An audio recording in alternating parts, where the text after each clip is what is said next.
আসলে নারীরা যেই সংখ্যায় নেমেছিল, যেই হারে যেইভাবে নেমেছিল, আমরা যদি দেশের জন্য আবারও সেই ধরনের কোনো অশনি সংকেত দেখতে পাই, বিপদ সংকেত অনুভব করি, সেক্ষেত্রে নারীরা যতই অভিমান করে আবার ঘরে ফিরে যাক, জুলাইয়ের নারীরা কিন্তু দেশের জন্য আবার রাস্তায় নামতে দ্বিতীয়বার ভাববে না।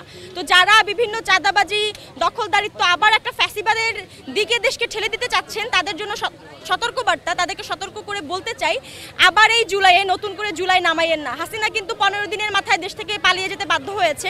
আপনারা ক্ষমতায় আসার আগেই যাতে ফ্যাসিবাদ কায়েম করে দেশের মানুষকে আপনাদের বিরুদ্ধে লেলিয়ে দিয়েন না, কারণ আপনারাও এই হাসিনার পতনের ক্ষেত্রে একটা গুরুত্বপূর্ণ অংশীজন। আমাদের শক্তিকে দ্বিগুণ করেছেন, আমাদের সাথে লড়াই সংগ্রাম করেছেন, কাঁধে কাঁধ মিলিয়ে গুলির মুখে দাঁড়িয়েছেন।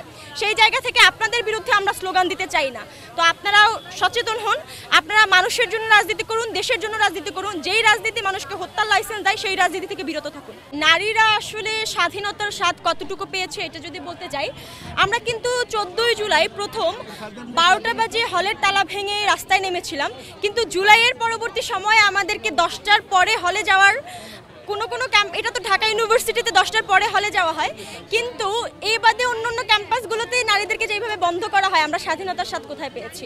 যখন আমাদের প্রয়োজন ছিল তখন আমরা 12টা বাজে রাস্তায় নেমে আসতে পেরেছি দেশের প্রয়োজনে, কিন্তু এই সংগ্রামের শেষ মুহূর্তে এসে, সংগ্রাম যখন শেষ হয়েছে, আমরা যখন নতুন করে একটা দেশ পেয়েছি, তখন কিন্তু আমাদেরকে আবার সেই বেড়া কলে ফেলে আটকানোর চেষ্টা করা হচ্ছে, সে কলে বাঁধার চেষ্টা করা হচ্ছে।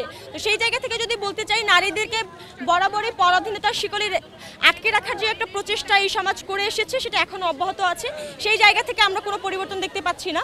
আর যদি অধিকারের কথা বলি, প্রত্যেকটা লড়াই আসলে আমাদের জন্য দ্বিগুণ কষ্টের হয়, দ্বিগুণ যাতনার হয়।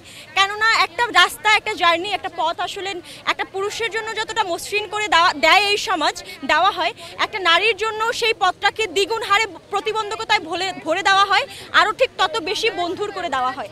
সেই জায়গা থেকে যদি বলতে চাই, নারীরা যুগে যুগে তাদের লড়াই সংগ্রাম করে এসেছে, তাদের অধিকার আদায়ের জন্য রাজপথে থেকেছে, লড়াই করেছে। সেই যাত্রাটা এখনও চলমান আছে, সেখান থেকে আসলে আমরা খুব বেশি পরিবর্তন দেখতে পাচ্ছি না।